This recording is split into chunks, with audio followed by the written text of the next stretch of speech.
Hello my CBSE champion बच्चों, आपका स्वागत है संकल्प भारत फाउंडेशन प्लेटफॉर्म पर। और आज के इस लेक्चर में मैं human I and colourful word chapter के टॉप 25 असर्शन रीजन के क्वेश्चन लेकर आया हूं आपकी प्रैक्टिस के लिए। तो मैंने बाकी 3 चैप्टर के तो करा दिए हैं और ये चैप्टर भी इंपॉर्टेंट है और असर्शन रीजन आपकी इस चैप्टर की भी प्रैक्टिस होनी चाहिए। तो क्यों ना स्टार्ट किया जाए सेशन। वीडियो को एंड तक जरूर देखना, तभी अच्छी प्रैक्टिस होगी और ये 25 क्वेश्चन ओवरऑल आपको इस चैप्टर से रिवीजन करने में भी हेल्प करेंगे, कंसेप्ट को समझने में भी हेल्प करेंगे। तो चलिए स्टार्ट करते हैं। पहला क्वेश्चन आपके स्क्रीन पे आ चुका है। आपको पता है असर्शन रीजन के क्वेश्चन कैसे अटेम्प्ट करना है। सबसे पहले असर्शन को पढ़ना है, ट्रू है कि फॉल्स लिख लो, रीजन पढ़ो, ट्रू है कि फॉल्स लिख लो। कहां लिखोगे? आपके एग्जाम में जो क्वेश्चन की पेपर मिलेगा ना उसमें लिखना, ठीक है। और फिर जब आपने ट्रू फॉल्स लिख लिया उसके बाद ऑप्शन से डिसाइड कर लो। तो पहला क्वेश्चन देखो क्या लिखा है कि presbyopia arises due to gradual weakening of ciliary muscles and diminishing flexibility of eye lens. उम्र के साथ हमारी जो आई लेंस है, ठीक है, उसकी फ्लेक्सिबिलिटी डिमिनिश यानी कम हो जाती है और हमारे सिलरी मसल्स ग्रेजुअली क्या हो जाती है? वीक हो जाती है एजिंग के कारण, और इसीलिए हमें प्रेसबायोपिया होता है। तो क्या यह बात सही है? बिल्कुल सही है बच्चों, बिल्कुल सही है, ट्रू है। Reason, presbyopia can be corrected using bifocal lens. Presbyopia को हम बाइफोकल लेंस से करेक्ट कर सकते हैं। बाइफोकल लेंस का मतलब उसमें कॉनकेव और कॉन्वेक्स दोनों लेंस का यूज होता है। तो क्या यह बात ट्रू है? बिल्कुल ट्रू है, ठीक है। अब हमको यह डिसाइड करना है कि क्या यह रीजन असर्शन का एक्सप्लेनेशन है? नहीं है, तो आंसर क्या होगा? आंसर आपका बी होगा। उम्र के साथ हमारी आंखों में सिलरी मसल्स वीक हो जाती हैं, इसका रीजन ये थोड़ी है कि प्रेसबायोपिया को हम बाइफोकल लेंस से करेक्ट कर सकते हैं, ठीक है। तो दोनों स्टेटमेंट अपने जगह ट्रू था, लेकिन सही आंसर होगा बी, क्योंकि reason is not the correct explanation of assertion. Clear? चलिए नेक्स्ट क्वेश्चन पे चलते हैं। A white light on passing through prism splits into band of colors which is called spectrum. White light जब prism से pass करती है तो वो स्प्लिट हो जाती है, यानी बिखर जाती है। किसमें? बैंड ऑफ कलर्स में। एक 7 कलर का बैंड मिलता है जिसे हम कहते हैं स्पेक्ट्रम। तो क्या ये बात सही है? असर्शन ट्रू है? बिल्कुल ट्रू है। आपने देखा है कि अगर प्रिज्म से व्हाइट लाइट एंटर करती है तो 7 कलर बाहर निकलते हैं, तो जो 7 कलर का बैंड है उसे स्पेक्ट्रम कहा जाता है, ठीक है। तो एक चीज ये भी क्लियर हो गई कि स्पेक्ट्रम किसे कहते हैं। तो प्रिज्म से निकलने वाली जो 7 कलर हैं उनके बैंड को, है ना, हम स्पेक्ट्रम कहते हैं। तो ये ट्रू है। रीजन पढ़ते हैं।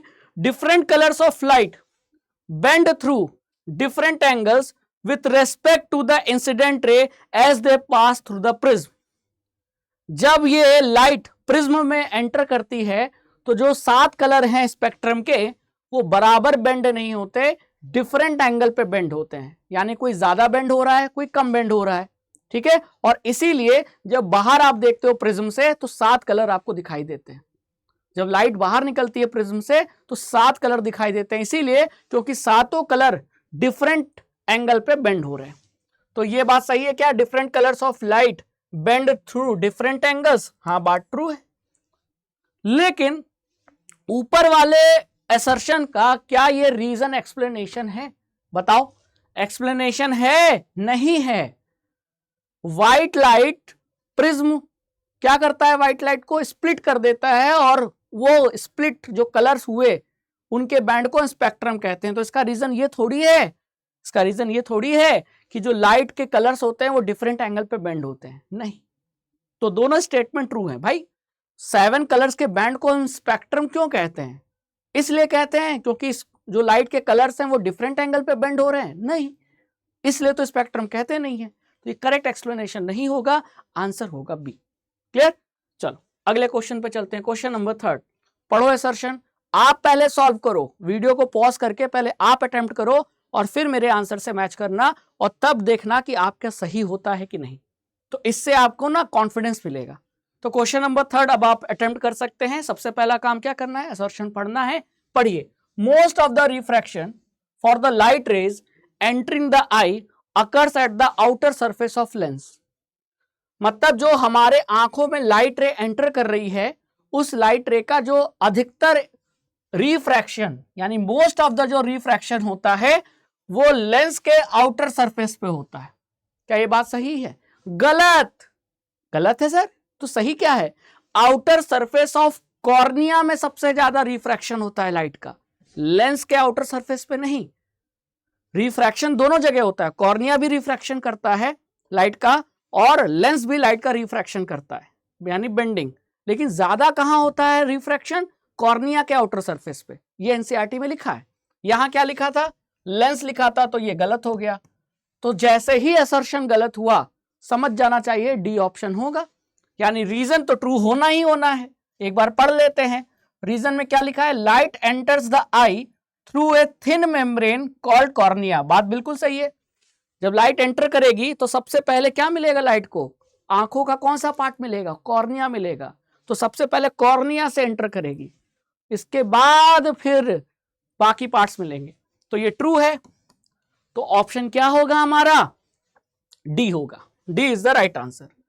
तो असर्शन गलत क्यों हुआ? असर्शन इसलिए गलत हुआ क्योंकि यहां लेंस लिखा था, लेकिन अगर लेंस की जगह कॉर्निया लिखा होता तो हमारा जो असर्शन है वो ट्रू हो जाता, क्योंकि सबसे ज्यादा लाइट का रिफ्रैक्शन, कौन सी लाइट? जो हमारे आंखों में एंटर कर रही है, उस लाइट का सबसे ज्यादा रिफ्रैक्शन कॉर्निया से होता है, कॉर्निया के आउटर सरफेस से होता है, ना कि लेंस के आउटर सरफेस से। इसीलिए असर्शन गलत था, और ये आपको एनसीईआरटी में साफ साफ लिखा हुआ मिल जाएगा। ठीक है, चलिए अगले क्वेश्चन पे चलिए। The twinkling of star is due to the atmospheric refraction of sunlight.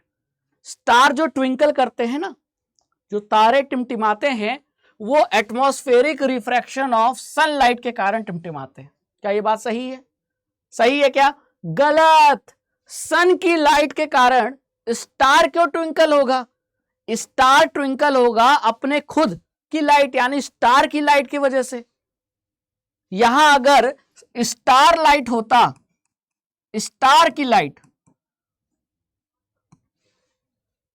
है ना, अगर यहां स्टार लाइट होता तो ये स्टेटमेंट सही होता, लेकिन यहां सनलाइट लिखा था। अब आप ये मत आर्ग्यू करना कि सर सन भी तो स्टार है। हां, सन स्टार है, लेकिन बाकी सभी तारों के कंपैरिजन में सन हमारे सबसे नजदीक है। तो हम सन की बात नहीं कर रहे, हम बाकी जो तारे आसमान में दिखते हैं ना टिमटिमाते हुए, उन तारों से निकलने वाली लाइट की बात कर रहे हैं। तो उन तारों की लाइट को स्टार लाइट कहेंगे। ठीक है, तो स्टार लाइट के एटमॉस्फेरिक रिफ्रैक्शन के कारण स्टार ट्विंकल होते हैं, ना कि सनलाइट के एटमॉस्फेरिक रिफ्रैक्शन के कारण स्टार ट्विंकल होते हैं। बात समझ में आई? बात क्लियर हुई? तो ये स्टेटमेंट क्या है?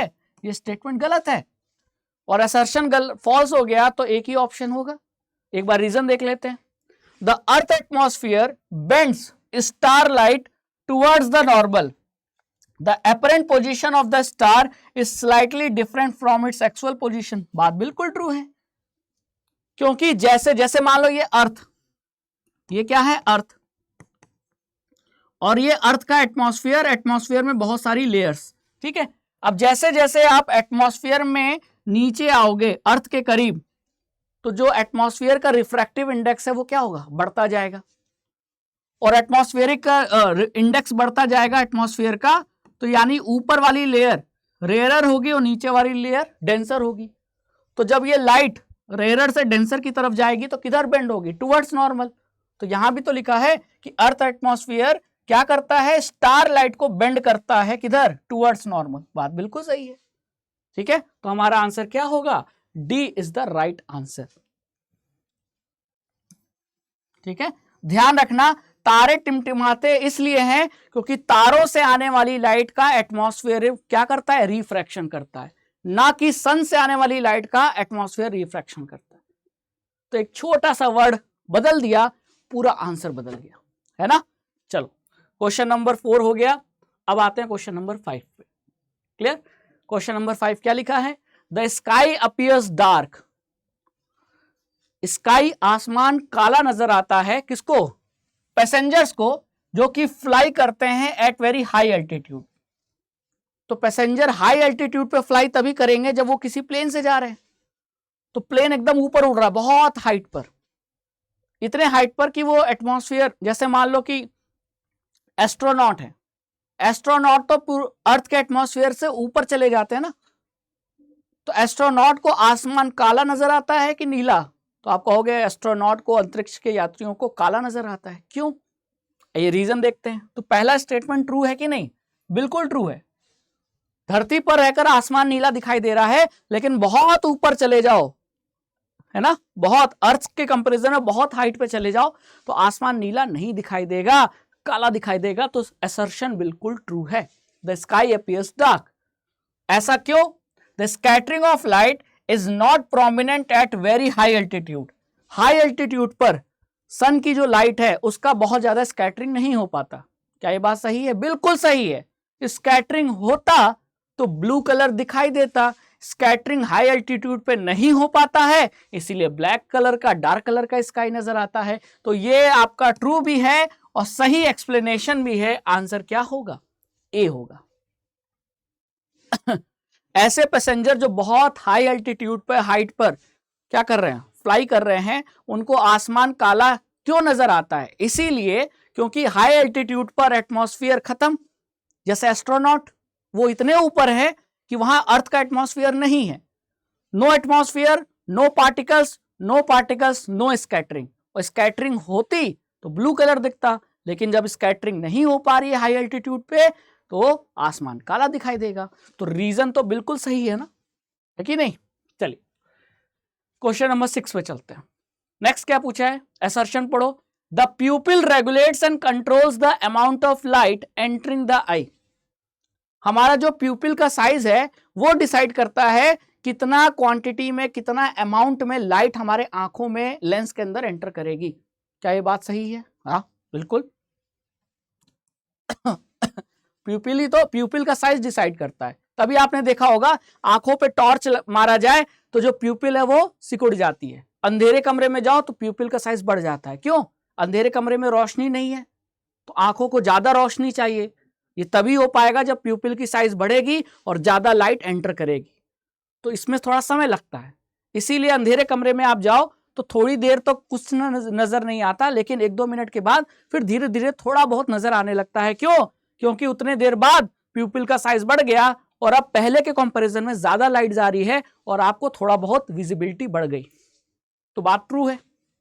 Reason, iris is a dark muscular diaphragm that controls the size of प्यूपिल।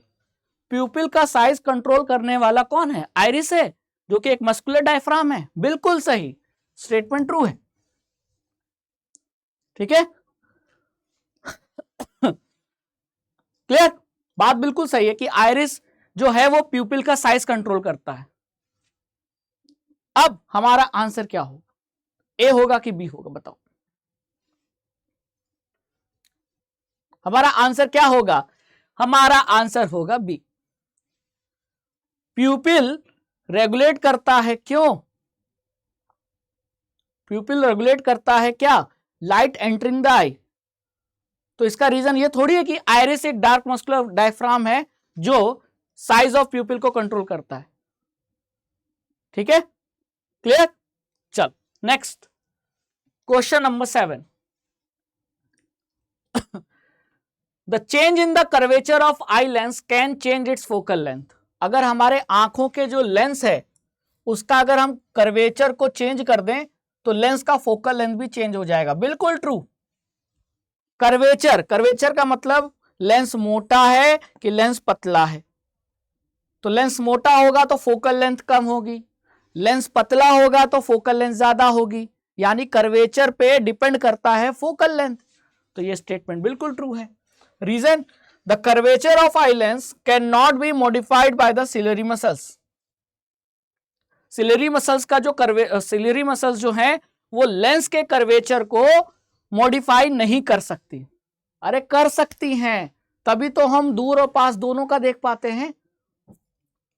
इसी को तो पावर ऑफ एकोमोडेशन कहते हैं कि सिलरी मसल्स रिलैक्स होती हैं या कॉन्ट्रैक्ट होती हैं, जिसके वजह से लेंस का कर्वेचर कम या ज्यादा होता है, तो फोकल लेंथ भी कम या ज्यादा होता है।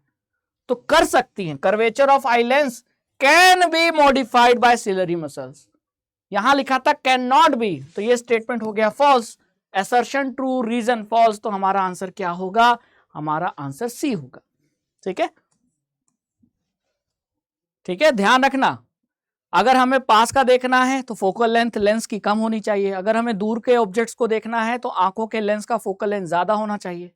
तो फोकल लेंथ ज्यादा कब होगा? जब लेंस पतला होगा, और लेंस पतला या मोटा होगा इसके लिए सिलरी मसल्स को कॉन्ट्रैक्ट या रिलैक्स होना पड़ेगा, है ना।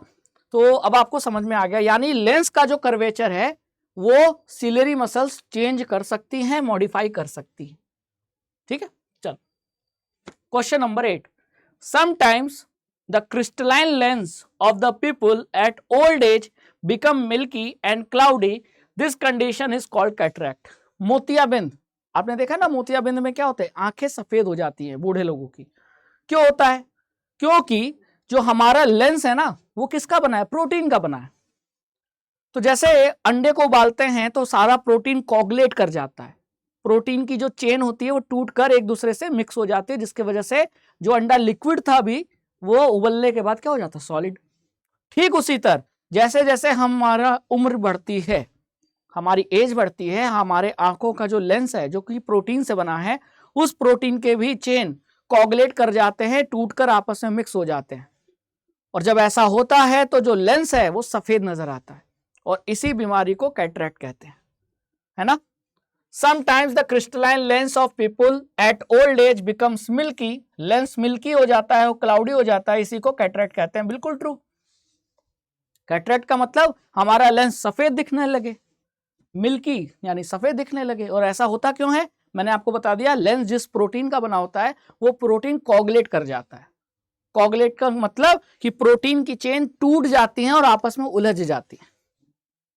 और इसको समझने के लिए रियल लाइफ में अंडे का मैंने एग्जांपल दिया, क्योंकि अंडे में जो व्हाइट एरिया है वो प्योर प्रोटीन से बना है। तो कच्चे अंडे में वो व्हाइट वाला एरिया लिक्विड फॉर्म में होता है, लेकिन जब हम उसे उबालते हैं तो वही लिक्विड सॉलिड हो जाता है। क्यों? क्योंकि प्रोटीन कोगुलेट कर गया। ठीक है, रीजन क्या लिखा है? कैटरेक्ट कॉजेस पार्शियल और complete loss of vision. Cataract के वजह से आपकी जो देखने की कैपेसिटी है, विजन है, वो पार्शियल या पूरी तरीके से खत्म हो सकती है। या तो आपको ऑब्जेक्ट थोड़ा बहुत दिखाई देगा या बिल्कुल नहीं दिखाई देगा। बिल्कुल सही बात है, ट्रू है, बिल्कुल ट्रू है भाई, बिल्कुल ट्रू है ना। क्यों? क्योंकि आप बताओ, अगर लेंस ही खराब हो गया, लेंस खराब हो गया तो आपको दिखेगा कैसे? इमेज रेटिना पे बनेगी नहीं, तो आपको या तो पार्शियल विजन होगा या कंप्लीट विजन गायब हो जाएगा। तो कैटरेक्ट में यही होता है। तो दोनों स्टेटमेंट ट्रू हैं।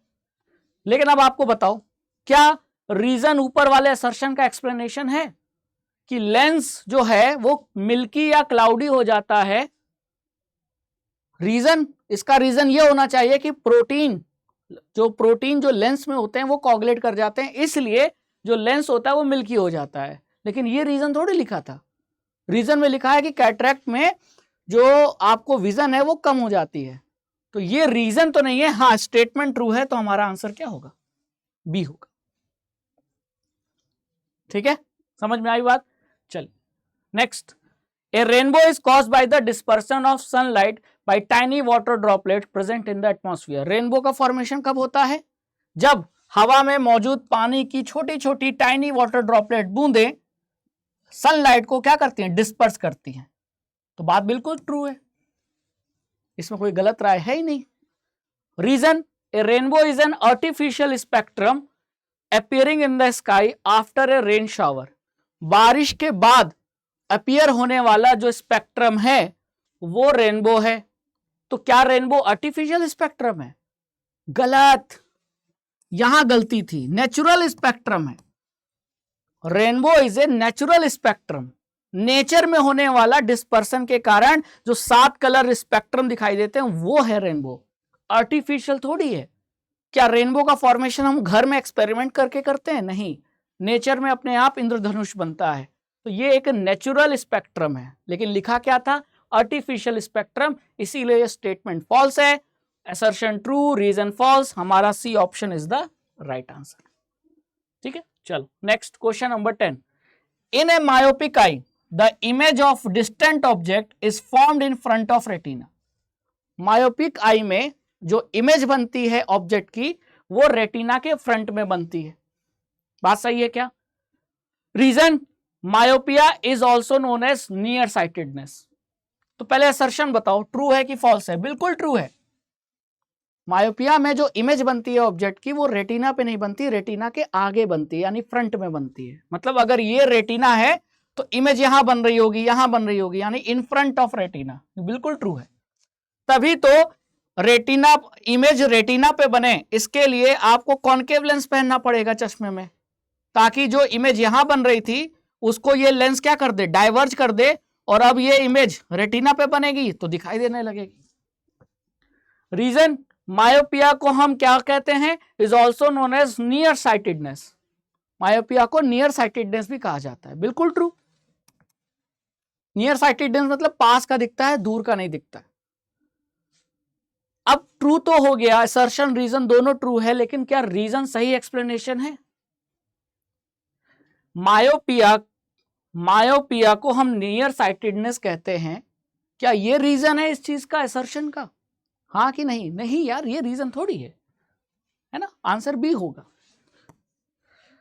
मायोपिया में अगर क्वेश्चन में असर्शन में ये लिखा है कि मायोपिया में जो इमेज है वो रेटिना के फ्रंट में बनता है, तो रीजन क्या होना चाहिए था? रीजन ये होना चाहिए था कि हमारा जो आई बॉल है वो एक्सेसिव इलोंगेट कर गया।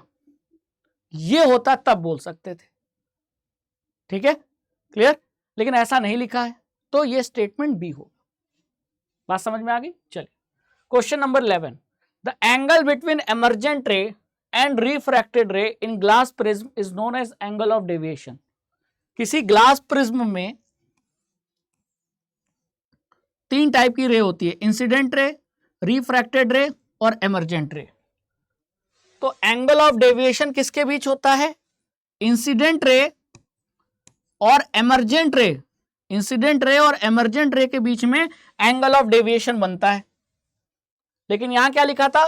The angle between emergent ray and refracted रे, यानी एमर्जेंट रे और रिफ्रैक्टेड रे के बीच में जो एंगल है वो एंगल ऑफ डेविएशन कहलाएगा। तो कि जो कि गलत है, फॉल्स है, क्योंकि angle of deviation is the angle between incident ray and emergent रे, not emergent ray and refracted रे। बात समझ में आई? क्लियर? तो ये असर्शन हमारा फॉल्स था, और असर्शन फॉल्स हो गया तो ऑप्शन तो डी होगा। ठीक है, लेकिन एक बार रीजन को देख लेते हैं। Angle of incidence is greater than angle of refraction in case of refraction of light through a prism. क्या ये बात सही है? अब जरा एंगल ऑफ इंसिडेंस किससे बोलेंगे? ये आपका एंगल ऑफ इंसिडेंस है और ये आपका एंगल ऑफ रिफ्रैक्शन है। तो क्वेश्चन में ये बोला है कि अगर किसी प्रिज्म से लाइट का रिफ्रैक्शन होता है तो जो एंगल ऑफ इंसिडेंस है वो ज्यादा होगा एंगल ऑफ रिफ्रैक्शन से। बात सही है क्या? बिल्कुल सही है, ट्रू है ना। अरे भैया ये बताओ, ये एयर है और ये प्रिज्म किसका बना है? ग्लास का। तो अगर लाइट एयर से ग्लास में जाएगी तो किधर बेंड होगी? टुवर्ड्स नॉर्मल बेंड होगी। तो जाना था सीधे, ये टुवर्ड्स नॉर्मल बेंड हो गई, तो बेंड होने के कारण ये एंगल कम हो जाएगा ना, एंगल ऑफ रिफ्रैक्शन कम हो जाएगा। किसके कंपैरिजन में? एंगल ऑफ इंसिडेंस के। तो बिल्कुल वही तो लिखा था, तो हमारा आंसर क्या होगा? डी होगा। क्लियर? समझ में आया? तो D is the right answer. Next question number 12, a white light on passing through prism splits into its component color as such that the red light emerges nearest to the base of the prism। जब किसी prism से white light pass होती है तो वो अपने component colours में क्या हो जाती है? स्प्लिट हो जाती है, और कुछ इस तरीके से स्प्लिट होती है कि जो रेड लाइट है वो प्रिज्म के बेस के नियरेस्ट होती है। क्या ये स्टेटमेंट सही है? गलत। क्यों? क्योंकि आपको पता है बेस को क्या पसंद है? वॉयलेट पसंद है, यानी प्रिज्म के बेस के सबसे नियरेस्ट कौन होगा? वॉयलेट होगा, ना कि रेड। रेड तो प्रिज्म के बेस से सबसे दूर होता है। आपको पता है ना, सीक्वेंस पता है ना, सबसे नीचे वॉयलेट और सबसे ऊपर रेड। तो जो प्रिज्म का बेस है उसके सबसे नियरेस्ट कौन सा होता है? वॉयलेट होता है, रेड नहीं होता। तो ये स्टेटमेंट फॉल्स हो गया। लेकिन अगर रेड की जगह वॉयलेट लिखा होता तो ये असर्शन ट्रू हो जाता। ठीक है, रीजन क्या लिखा है, wavelength of red light is more than the other component colours and hence red light deviate least. Red colour का जो वेवलेंथ है वो बाकी कलर से सबसे ज्यादा है कंपैरिजन में, तो क्योंकि रेड कलर का वेवलेंथ बाकी कलर से सबसे ज्यादा है तो वो सबसे कम डेविएट होगी। ठीक है, बात बिल्कुल सही है। बताओ, लेकिन ऊपर वाले असर्शन का क्या ये रीजन सही एक्सप्लेनेशन है? बताओ, रेड लाइट प्रिज्म के सबसे बेस के सबसे नियरेस्ट होती है, ये असर्शन ही जो है वो गलत है, तो ये रीजन कैसे सही होगा? है ना, तो ये रीजन स्टेटमेंट तो ट्रू है लेकिन ऊपर वाले का एक्सप्लेनेशन तो है नहीं। ठीक है, तो यहां होगा डी आंसर। वैसे भी जब आपने देख लिया असर्शन फॉल्स है तो तुरंत समझ जाओ कि ऑप्शन डी ही होगा। क्लियर? चलो, ठीक है, ध्यान रखना, रेड सबसे कम डेविएट होती है, वॉयलेट सबसे ज्यादा डेविएट होती है, यानी बेंडिंग सबसे ज्यादा वॉयलेट में, सबसे कम रेड में। रेड में सबसे कम बेंडिंग क्यों? क्योंकि उसकी वेवलेंथ सबसे ज्यादा होती है। तो bending is dependent on the wavelength of colour. ठीक है, चल नेक्स्ट, व्हाइट लाइट असर्शन को पढ़ते हैं। White light is disperse into its 7 colour component by a prism. Prism क्या करता है, व्हाइट लाइट को इनके 7 कलर्स में डिस्पर्स कर देता है, कंपोनेंट कलर्स में। बात बिल्कुल सही है, true. Reason, different colours of light bend through different angle with respect to the incident ray as they pass through a prism.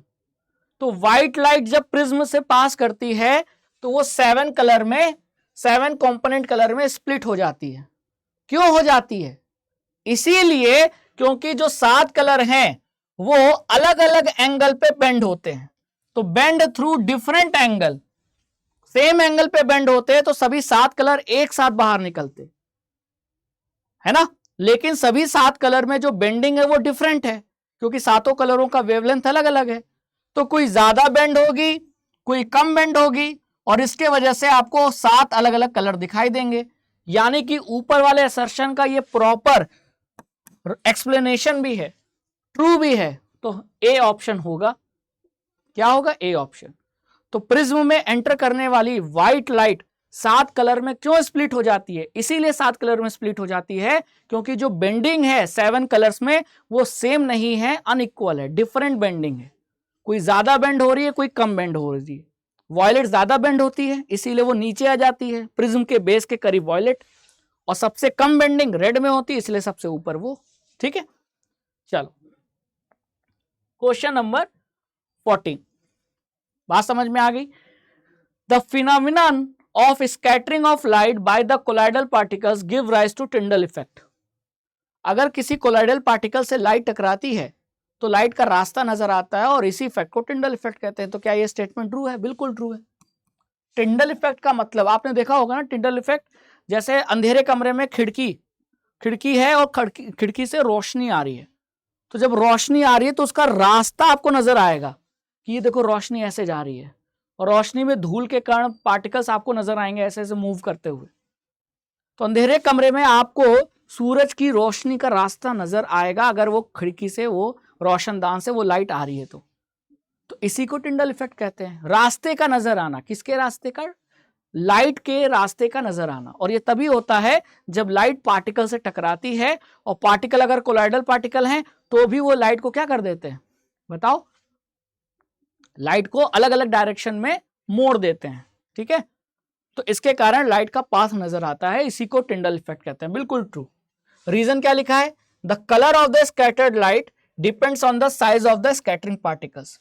Scattering particle का साइज क्या है इस पे डिपेंड करता है स्कैटर्ड लाइट का कलर क्या होगा, ब्लू होगा, रेड होगा, क्या होगा। तो बात बिल्कुल ट्रू है। ठीक है, लेकिन ऊपर वाले का ये रीजन नहीं है, असर्शन का ये रीजन नहीं है ना।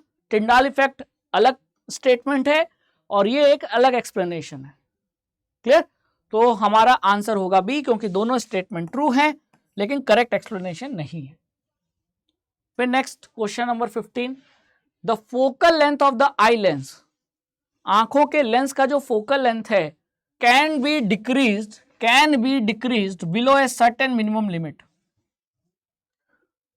हमारे आंखों का जो लेंस है उसका फोकल लेंथ हम कम कर सकते हैं, हाँ, तो कम करके 0 कर सकते हैं क्या? नहीं, एक मिनिमम लिमिट है और वो मिनिमम लिमिट है 25 सेंटीमीटर, जिसे नियर पॉइंट कहते हैं, है कि नहीं? मैक्सिमम की तो कोई लिमिट नहीं है, इसीलिए हमारे आंखों का फार पॉइंट क्या है? इन्फिनिटी, क्योंकि लेंस की जो फोकल लेंथ है वो मैक्सिमम इन्फिनिटी तक जा सकती है, लेकिन कम से कम वो 25 सेंटीमीटर हो सकती है, इससे कम नहीं हो सकती। तो ये हमारी मिनिमम लिमिट है। लेकिन क्या बोला है कि लेंस की फोकल लेंथ को हम मिनिमम लिमिट से भी डिक्रीज कर सकते हैं, कैन बी डिक्रीज। तो ये बात गलत है, जब वो मिनिमम लिमिट है उसको हमने मिनिमम बोल दिया, इसका मतलब ही कि अब उससे कम नहीं हो सकता। लेकिन यहां बोल रहा है कि कैन बी डिक्रीज्ड, उससे भी कम कर सकते हैं, तो ये बात गलत है, तो ये स्टेटमेंट फॉल्स है। और जैसे ही असर्शन फॉल्स हुआ, ऑप्शन क्या होगा? डी होगा। रीजन ट्रू होना चाहिए। पढ़ लेते हैं एक बार reason. The change in the curvature of eye lens can change its focal length, बिल्कुल ट्रू। लेंस के कर्वेचर को चेंज करेंगे तो लेंस का फोकल लेंथ चेंज हो जाएगा, बिल्कुल बात सही है। लेंस मोटा थिक होगा, फोकल लेंथ कम होगी। लेंस पतला हो जाएगा तो फोकल लेंथ बढ़ जाएगी, यानी कर्वेचर बदल रहे हो तो लेंस का फोकल लेंथ भी चेंज हो जा रहा है। तो स्टेटमेंट जो रीजन है वो ट्रू है, असर्शन फॉल्स है। D option is the right answer. आज समझ में आ गई? तो क्वेश्चन करने में मजा आ रहा है कि नहीं? तो बेटा प्रॉपर एक्सप्लेनेशन के साथ मैं बता रहा हूं कि ए क्यों होगा, बी क्यों होगा, सी क्यों होगा, डी क्यों होगा। और डी ऑप्शन कमाल का है। अगर आपने असर्शन देख लिया कि फॉल्स है तो रीजन पढ़ने की जरूरत ही नहीं, वो तो ट्रू होना ही होना है, क्योंकि आपका डी ऑप्शन जाएगा और ऐसा कोई ऑप्शन नहीं है। असर्शन फॉल्स है तो रीजन ट्रू होगा हमेशा और आप डी ऑप्शन टिक कर देना, ठीक है। तो रीजन पढ़ने की जरूरत नहीं है, फिर भी पढ़ लेना एक बार, लेकिन जहां असर्शन फॉल्स दिखे तुरंत समझ जाओ कि डी ऑप्शन होगा। चलो देख लेते हैं question number 16। A rainbow is a natural spectrum appearing in the sky caused by the dispersion of sunlight by tiny water droplet present in the atmosphere। हाँ बिल्कुल ट्रू है। हमारा जो रेनबो है वो नेचुरल स्पेक्ट्रम है, और ये होता क्यों है, ये फॉर्मेशन इसका क्यों होता है? क्योंकि हवा में बारिश के बाद जो पानी की बूंदें हैं वो लाइट को डिस्पर्स कर देती हैं, सन से आने वाली लाइट को। फिर क्या लिखा है? Rainbow is always formed in a direction of the sun. Rainbow हमेशा सन के डायरेक्शन की तरफ बनेगा? नहीं, सन के अपोजिट डायरेक्शन में बनेगा। बीच में तो पानी की बूंदें, सन से आने वाली व्हाइट लाइट, पानी की बूंदों के राइट साइड दूसरी तरफ ही तो 7 कलर डिस्पर्शन के बाद बनेगा, तो आपको दूसरी तरफ क्या दिखाई देगा? सन के दूसरी तरफ 7 कलर यानी रेनबो दिखाई देगा। तो ये स्टेटमेंट फॉल्स है। ट्रू कब होता? जब ये लिखा रहता कि rainbow is always formed in the direction, in the opposite direction of the sun. Sun ये इधर से व्हाइट लाइट आई, यहां क्या है, यहां बीच में पानी की बूंदें, इन्होंने व्हाइट लाइट को क्या किया? डिस्पर्स कर दिया। तो वो डिस्पर्स कलर, डिस्पर्सन के बाद जो 7 कलर हैं वो आपको इधर दिखाई देंगे। तो रेनबो इधर बन रहा है, सन इधर है, तो रेनबो हमेशा किधर बनता है? सन के अपोजिट डायरेक्शन में, ठीक है। तो assertion true, reason false, C option होगा। Next, the star sometimes appears brighter and at some other time fainter, which is the twinkling effect. जो स्टार है, तारे, वो कभी ब्राइट नजर आते हैं, कभी धुंधले फेंट नजर आते हैं, और इसी को कहते हैं ट्विंकलिंग इफेक्ट। बिल्कुल सही, एनसीईआरटी की लाइन है। ट्विंकल करना मतलब ट्विंकल ट्विंकल लिटिल स्टार जो बच्चों के लिए गाना गाया जाता है, उसके पीछे साइंस छुपी है। साइंस ये कहती है कि भैया वो ट्विंकलिंग का मतलब ये है कि कभी ज्यादा रोशनी कभी कम रोशनी। तो स्टेटमेंट तो असर्शन ट्रू है। Reason, the rays of light coming from the star goes on varying slightly, the apparent position of the star fluctuates and the amount of star light entering the eye flickers. आंखों से मतलब star से आने वाली light, star light जो है वो हमेशा क्या होती है? एटमॉस्फेरिक रिफ्रैक्शन के कारण वो वेरी करती है, यानी बेंड होती है, जिसके वजह से जो स्टार का अपरेंट पोजीशन है वो हमेशा फ्लक्चुएट होता है, और इसके वजह से जो अमाउंट ऑफ स्टार लाइट हमारे आंखों में एंटर करती है वो फ्लिकर करती है। ये बात ट्रू है? हाँ ट्रू है। और क्या इसी की वजह से ट्विंकलिंग इफेक्ट होता है? हाँ बिल्कुल। तो असर्शन सही है, रीजन सही है और करेक्ट एक्सप्लेनेशन है, तो आंसर क्या होगा? ए होगा। भाई स्टार क्यों ट्विंकल करते हैं? इसीलिए क्योंकि स्टार से आने वाली जो लाइट है वो जब अर्थ के एटमॉस्फेयर में एंटर करती है तो अर्थ के एटमॉस्फेयर में क्या होता है? रिफ्रैक्टिव इंडेक्स हमेशा फ्लक्चुएट होता है, तो लाइट की जो बेंडिंग है वो भी कम ज्यादा होती है। तो जो स्टार की जो एपरेंट पोजीशन यानी इमेज बनती है वो इमेज भी लगातार एक जगह नहीं बनती, वो लगातार चेंज होती रहती है और उसके वजह से कभी ज्यादा लाइट कभी कम लाइट, तो ऐसा लगता है कि स्टार ट्विंकल कर रहे हैं। तो रीजन यही है फ्लिकरिंग का, है ना। चल क्वेश्चन नंबर 18 क्या लिखा है बताओ? क्या लिखा है? The blue colour of sky appears due to scattering of sunlight by atmospheric particles. Blue color of sky appears due to scattering of sunlight by the atmospheric particles. तो आसमान का जो नीला कलर है वो क्यों दिखाई देता है? Due to scattering of sunlight by the atmospheric particles. True, हमारे अर्थ के एटमॉस्फेयर में जो पार्टिकल्स हैं वही सन की लाइट को स्कैटर करते हैं और तभी आसमान नीला दिखाई देता है। बिल्कुल सही। रीजन, वेरी फाइन पार्टिकल, जो बहुत छोटे पार्टिकल हैं वो स्कैटर करते हैं किसको? रेड कलर को ज्यादा स्कैटर करते हैं, और जो पार्टिकल्स लार्जर साइज के हैं वो ब्लू कलर को ज्यादा स्कैटर करते हैं। क्या रीजन सही है? गलत है। क्या गलती है सर? एनसीईआरटी में क्या लिखा है? एनसीईआरटी में ये लिखा है कि जो वेरी फाइन पार्टिकल्स हैं हमारे एटमॉस्फेयर में, यानी एटमॉस्फेयर में ऐसे पार्टिकल्स जिनका साइज बहुत छोटा है वो ब्लू कलर को ज्यादा स्कैटर करते हैं, और बड़े साइज के पार्टिकल्स रेड कलर को, जिसकी वेवलेंथ ज्यादा होती है, उसको ज्यादा स्कैटर करते हैं।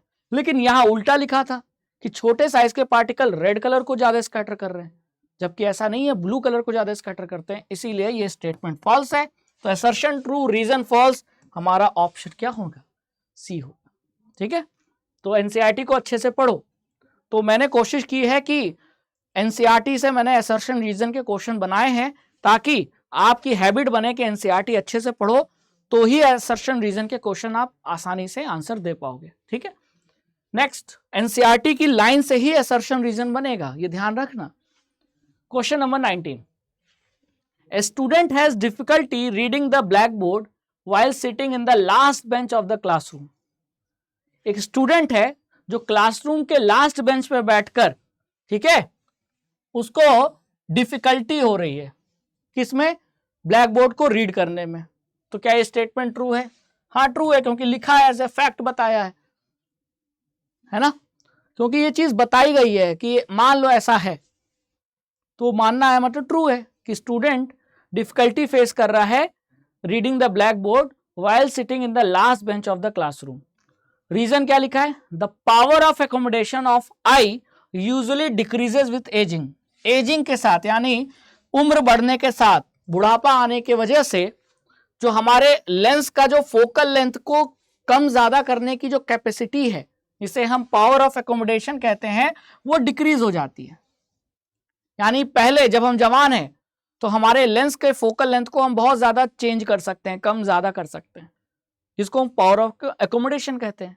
लेकिन उम्र के बढ़ने से हमारी लेंस की जो फ्लेक्सिबिलिटी है वो कम हो जाती है, सिलरी मसल्स वीक हो जाती हैं, जिसकी वजह से अब हमारे लेंस का जो फोकल लेंथ है वो बहुत ज्यादा चेंज हम नहीं कर सकते, यानी हमारा पावर ऑफ एकोमोडेशन डिक्रीज हो गया एजिंग के साथ। बिल्कुल ट्रू। ठीक है, तो दोनों स्टेटमेंट ट्रू है। तो यहां एक्सप्लेनेशन रीजन जो है वो करेक्ट एक्सप्लेनेशन नहीं है। ठीक है, तो यहां आंसर क्या होगा? बी होगा। बात समझ में आ गई? नेक्स्ट, क्वेश्चन नंबर 20, बताओ क्या होगा आंसर? पढ़ो, असर्शन पढ़ो। मायोपिया डिफेक्ट में arise due to excessive curvature of eye lens. हमारे आई लेंस के जो एक्सेसिव कर्वेचर के कारण हमको मायोपिया डिफेक्ट अराइज हो सकता है। Reason, a person with myopia can see nearby object clearly but can not see distant objects distantly. क्या होगा आंसर? क्या होगा आंसर? अरे आंसर बी होगा। दोनों स्टेटमेंट ट्रू है, लेकिन रीजन करेक्ट एक्सप्लेनेशन नहीं है। तो सर असर्शन कैसे सही है? मायोपिया डिफेक्ट में हमारे लेंस का कर्वेचर बढ़ जाता है क्या? जी हाँ, देखो लेंस का कर्वेचर बढ़ेगा, कर्वेचर के बढ़ने से लेंस क्या हो जाएगा बताओ? लेंस मोटा हो जाएगा, और लेंस मोटा यानी थिक हो जाएगा तो उसकी फोकल लेंथ कम हो जाएगी। फोकल लेंथ कम हो जाएगी यानी वो पास की चीजों को देख पाएगा लेकिन दूर की चीजों को नहीं देख पाएगा। तो दूर की चीजों को ना देख पाना ही तो मायोपिया है, तो असर्शन ट्रू था। लेकिन रीजन क्या लिखा है? A person with myopia can see nearby objects, पास की चीजों को देख पाता है, दूर की चीजों को नहीं देख पाता। ट्रू तो है, ट्रू तो है, लेकिन ऊपर वाले का एक्सप्लेनेशन नहीं है। रीजन में क्या होता? रीजन में यह लिखा होता कि due to excessive curvature of eye lens the focal length decreases in case of myopia, hence myopia में हम दूर की चीजों को नहीं देख पाते। तो ये स्टेटमेंट सही होता। ठीक है, चलो, ना तो वो करेक्ट एक्सप्लेनेशन होता कि मायोपिया डिफेक्ट क्यों अराइज हुआ। अराइज इसलिए हुआ क्योंकि एक्सेसिव कर्वेचर आई लेंस के कारण जो फोकल लेंथ है वो कम हो गई, ये रीजन होना चाहिए था। Next 21, hypermetropia. Hypermetropia is the defect of the eye in which only farther objects are seen distinctly. Hypermetropia आंखों का ऐसा डिफेक्ट है जिसमें केवल दूर के ऑब्जेक्ट तो हमको क्लियरली नजर आते हैं, पास के नजर नहीं आते, है ना। In which farther objects are seen distinctly, true. Reason क्या लिखा है? Hypermetropia is corrected by using diverging lens of appropriate power। Diverging lens कौन सा होता है? Concave lens. और हाइपरमेट्रोपिया को हम कॉनकेव लेंस से ठीक करते हैं? नहीं, कॉन्वेक्स लेंस से ठीक करते हैं। जबकि यहां क्या लिखा था? डाइवर्जिंग यानी कॉनकेव लेंस। तो ये स्टेटमेंट क्या हो गया? रीजन फॉल्स हो गया। तो हमारा ऑप्शन क्या होगा? सी होगा। Assertion true, reason false.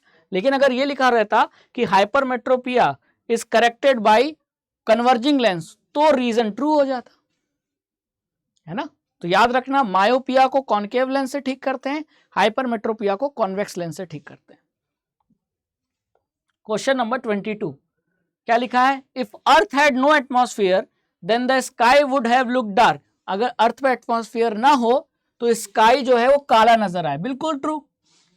क्यों? इसलिए क्योंकि एटमॉस्फेयर नहीं होगा, पार्टिकल्स नहीं होंगे।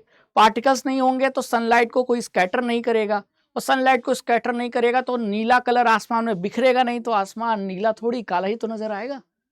तो यही रीजन में होना चाहिए। अब देखते हैं रीजन में क्या दिया है। If earth had no atmosphere there would not have been any scattering of light due to absence of the particles. और स्कैटरिंग नहीं होगी तो नीला कलर नहीं, काला कलर दिखाई देगा। तो रीजन तो बिल्कुल सही है और करेक्ट एक्सप्लेनेशन भी है। तो हमारा ए इज द राइट आंसर। ठीक है, नेक्स्ट असर्शन क्या लिखा है? The light sensitive sales on retina gate activated upon illumination and generate electrical signal. ये लाइट सेंसिटिव सेल्स कहां होते हैं? रेटिना पे। हाँ, आप लोग हायर क्लास में पढ़ोगे रॉड और कॉन सेल्स। तो जब हम किसी ऑब्जेक्ट को देख रहे हैं तो ऑब्जेक्ट से आने वाली लाइट रे कन्वर्ज होकर रिफ्रैक्ट होकर कहां पड़ती है? रेटिना पे। तो रेटिना पे जो रेटिना का सरफेस है ना, उसमें बहुत सारे, जैसे मान लो ये हाथ रेटिना है, तो हाथ पे जैसे बहुत सारे क्या है? मार्क्स है ना। तो समझ लो रेटिना पे बहुत सारे क्या हैं? छोटे छोटे सेल्स होते हैं, जिसे हम क्या कहते हैं? Light sensitive sales. तो लाइट सेंसिटिव सेल्स इसीलिए कहा गया है क्योंकि लाइट पड़ने पर ये एक्टिवेट हो जाते हैं, और एक्टिवेट होने के बाद ये इलेक्ट्रिकल सिग्नल, विजन का ये सिग्नल जनरेट करते हैं। तो ये बात बिल्कुल सही है कि जो इलेक्ट्रिकल सिग्नल है वो कौन जनरेट करता है? रेटिना पे पाए जाने वाले लाइट सेंसिटिव सेल्स। और रीजन क्या लिखा है? The eye lens forms a inverted real image of the object on the retina. जो ऑब्जेक्ट हम देख रहे हैं उसकी रियल और इन्वर्टेड इमेज बनाता है कौन? लेंस। कहां पे? रेटिना पे। तो ये स्टेटमेंट बिल्कुल ट्रू है। लेकिन क्या ये रीजन ऊपर वाले का असर्शन का एक्सप्लेनेशन है? नहीं। स्टेटमेंट आंसर क्या होगा? B is the right answer. Light sensitive cells generate करते हैं इलेक्ट्रिकल सिग्नल। इसका रीजन ये थोड़ी है कि आई लेंस रियल और इन्वर्टेड इमेज बनाती है रेटिना पे। तो ये रीजन तो है नहीं, तो इसीलिए बी ऑप्शन होगा। Question number 24, the near point for the person is farther away from normal near point 25 centimetre in case of myopia. Myopia में जो नॉर्मल आंखों का नियर पॉइंट है 25 सेंटीमीटर, उससे ज्यादा दूरी पर नियर पॉइंट होता है। तो near point of the person is farther away from the normal near point in case of myopia. क्या यह बात सही है? मायोपिया में हम दूर का नहीं देख पाते। दूर का क्यों नहीं देख पाते? क्योंकि फार पॉइंट जो है वो आंखों के करीब आ जाता है, नियर पॉइंट तो अपनी जगह पे ही रहता है। ठीक है, तो नियर पॉइंट अपनी जगह पर रहता है, इसका मतलब कि असर्शन तो हमारा फॉल्स हो गया ना। मायोपिया में नियर पॉइंट 25 सेंटीमीटर पे ही रहता है, फार पॉइंट आंखों के करीब आ जाता है। लेकिन यहां असर्शन में क्या बोला है कि मायोपिया में नियर पॉइंट आंखों से दूर चला जाता है, तो ये गलत है। और जैसे ही गलत हुआ, आपका D option is the right answer. Assertion false, reason true. एक बार रीजन भी देख लेते हैं। The minimum distance at which objects can seen most distinctly without strain is called least distance of distinct vision। बिल्कुल ट्रू, यानी इसी को हम नियर पॉइंट भी कहते हैं। इसी को हम नियर पॉइंट भी कहते हैं कि नहीं? हाँ, कि भाई किसी ऑब्जेक्ट को क्लियरली देखने की ना एक मिनिमम लिमिट है। ये नहीं कि ऑब्जेक्ट को आप आंखों से कितने भी करीब रख दो तो क्लियरली दिखाई देगा, नहीं, कम से कम उसे 25 सेंटीमीटर दूरी पे रखना जरूरी है ना। आंखों से दूर, कितने दूर? कम से कम 25 सेंटीमीटर दूर रखना जरूरी है ऑब्जेक्ट को। 25 सेंटीमीटर पे रखो, 26 पे रखो, 27 पे रखो, चाहे इन्फिनिटी पे रखो, इन्फिनिटी से लेकर 25 तक आपको ऑब्जेक्ट दिखाई देगा आसानी से। लेकिन अगर ऑब्जेक्ट की डिस्टेंस कहां से, आपके आंखों से 25 सेंटीमीटर से कम हुआ, तो फिर वो ऑब्जेक्ट आपको क्लियरली नहीं दिखाई देगा, आंखों पे जोर पड़ेगा। कभी किताब को बहुत करीब लाकर पढ़ना, लेटर्स दिखाई नहीं देंगे और दिक्कत होगी, पढ़ ही नहीं पाओगे, 1 मिनट भी नहीं पढ़ पाओगे, है ना। तो थोड़ा दूर रखना पड़ेगा। तो वो जो मिनिमम दूरी है वही 25 सेंटीमीटर होता है, जिसे हम क्या कहते हैं? Least distance of distinct vision, या इसे नियर पॉइंट भी कहते हैं। तो स्टेटमेंट ट्रू है, हमारा आंसर क्या होगा? रीजन ट्रू है, असर्शन फॉल्स है, तो हमारा आंसर डी होगा। नेक्स्ट बताओ, क्वेश्चन नंबर 25, लास्ट क्वेश्चन है। Isaac Newton placed a second identical prism in an inverted position with respect to the first prism to get recombination of the spectrum of white light. क्या ये बात सही है? Isaac Newton ने second prism को पहले prism के respect में इन्वर्टेड पोजीशन में रखा था ताकि उनको व्हाइट लाइट का रिकॉम्बिनेशन मिल सके। क्या ये बात सही है? जी हाँ। आइजैक न्यूटन के दिमाग में खुजली हुई कि अगर एक प्रिज्म व्हाइट लाइट को 7 कलर्स में स्प्लिट कर देता है, तो अगर मैं एक प्रिज्म और ले लूं तो ये 7 कलर और स्प्लिट हो जाएंगे और हमको और ज्यादा कलर मिलेगा। तो आइजैक न्यूटन ने क्या किया? एक प्रिज्म को लेकर दूसरे प्रिज्म को उसको इन्वर्टेड पोजीशन में रख दिया पहले प्रिज्म के बगल में। लेकिन क्या देखा? 7 कलर और ज्यादा स्प्लिट नहीं हुए, ये वापस से रिकंबाइन होकर व्हाइट लाइट बन गए। इसे ही हम रिकॉम्बिनेशन ऑफ व्हाइट लाइट कहते हैं। तो ये एक्सपेरिमेंट आइजैक न्यूटन ने किया था, बिल्कुल ट्रू है, एनसीईआरटी में लिखा हुआ है। तो सोचा कुछ और, हुआ कुछ और। 7 को और कलर में स्प्लिट करने जा रहे थे, 7 कलर वापस से कंबाइन हो गए। तो इससे यह भी प्रूव हो गया कि सन से आने वाली लाइट, जिसे हम व्हाइट लाइट कहते हैं, वो 7 कलर से मिलकर बनी है। अब रीजन क्या लिखा है? This observation gave Newton the idea that sunlight is made up of 7 colours. हाँ, इसी एक्सपेरिमेंट से पता चला ना, क्योंकि व्हाइट से 7 कलर मिले, फिर 7 कलर वापस व्हाइट लाइट बना रहे हैं, इसका मतलब व्हाइट लाइट कितने कलर से बनी है? 7 कलर से। तो ये भी स्टेटमेंट ट्रू है। लेकिन ऊपर वाले असर्शन का क्या ये रीजन एक्सप्लेनेशन है? बताओ। नहीं, एक्सप्लेनेशन नहीं है, तो आंसर क्या होगा? बी होगा। बात समझ में आ गई? दोनों अलग अलग स्टेटमेंट है, लेकिन आइजैक न्यूटन को 2 प्रिज्म का यूज करके व्हाइट लाइट का रिकॉम्बिनेशन मिला था। इस बात का रीजन ये थोड़ी है कि न्यूटन, इस एक्सपेरिमेंट से न्यूटन को ये आइडिया मिला कि व्हाइट लाइट 7 कलर से मिलके बनी है ना। ये रीजन नहीं है। स्टेटमेंट तो ट्रू है, रीजन ट्रू है, लेकिन ऊपर वाले असर्शन का करेक्ट एक्सप्लेनेशन नहीं है। तो हमारा आंसर क्या होगा? बी होगा।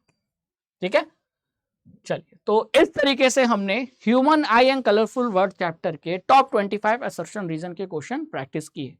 तो अब आपको चारों चैप्टर के मैंने इलेक्ट्रिसिटी, लाइट, ह्यूमन आई और magnetic effect of electric current, चारों चैप्टर के मैंने आपको 25 असर्शन रीजन क्वेश्चन करा दिए हैं। इनसे आपकी लगभग बढ़िया प्रैक्टिस होगी और आपको असर्शन रीजन में डर नहीं लगेगा। अटेम्प्ट करने का तरीका भी मैंने बताया है। तो राघवेंद्र सर के साथ फिजिक्स को पढ़ते रहिए और अपने कंसेप्ट क्लियर करते रहिए वनली ऑन संकल्प भारत फाउंडेशन प्लेटफॉर्म पे। Thank you so much.